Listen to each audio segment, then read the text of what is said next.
মারছে, তারপর আবার ভাত খাওয়াইছে, এরপর আবার মারছে, আবার খাওয়াইছে। এটা কোন মানে ইসে আছে?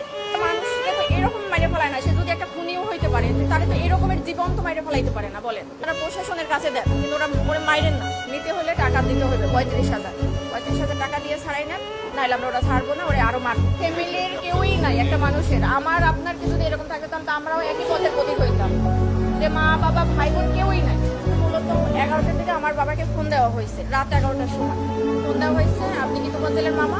তখন আমার আপা ধরছে যে তখন বলছে যে তোফাজ্জেল এরকমের আমরা ওরে আটকাইছে, এই হলে আছে, এখানে এখন ওকে মানে নিতে হলে টাকা দিতে হবে 35,000। 35,000 টাকা দিয়ে ছাড়াই নেন, নাহলে আমরা ওরা ছাড়বো না, ওরা আরো মারবো। তখন আমার আপা বললো যে আমি তো গ্রামের বাড়িতে, আমি কিভাবে করবো। তখন আমার আব্বা আমাকে ফোন দিছে যে তুমি একটু কথা বলো, তোমার জন্য নাকি এরকমের মানে উনি ওর বলে এরকমের কথাবার্তা অসম্মতি পাইছে, এই জন্য ওরে ধরছে, ওরা ওরে মারতেছে। তখন আমি ওই লোককে ফোন দিছি যে ভাই এরকম আমি তো ফাজ্জেলের মামা, তো ওরে কেন মারতেছে? তো বলতেছে যে ও আমাদের হলে ঢুকছে বা ই করছে। তা আমি বলছি যে ভাই দেখেন ও পাগল মানুষ, ও যদি কোনো একটা অন্যায় করতে করে তাহলে আপনারা প্রশাসনের কাছে দেন, কিন্তু ওরে মাইরেন না। তখন বলে কি আপনি যে পাগল, কিন্তু ও তো ওর আচার আচরণের কথাবার্তা, একটা পাগলের মামার নাম্বার কেন মুখস্থ থাকবে? একটা পাগলের সে চাচাতো ভাইয়ের নাম্বার পর্যন্ত মুখস্থ থাকে, তাহলে সে কিভাবে পাগল হয়? আমি বলছি যে দেখেন ও অনেক মেধাবী ছিল, ওর মা বাবা ভাই বোন সবাই কেউই নাই বলতে গেলে। ও এই কারণে ওর ভাই লাস্ট গত বছর 15 রোজায় হলো লিভার ক্যান্সারে মারা গেছে। তো ওর ভাইয়া, ও আগেই মাথায় সমস্যা ছিল, ভাইয়া অনেক ডক্টর দেখাইছে, মানে আমার ফুপু মারা যাওয়ার পর থেকে ওর এই সমস্যাটা হয়েছিল। কিন্তু কারোর কোনো ওই যে আপনি খাবার খাচ্ছেন, আপনার থেকে টান দিয়ে নিয়ে খাইলো, মানে ওর ক্ষুধার জ্বালার কারো থেকে টাকা নিল চাইয়া, যে এইরকম।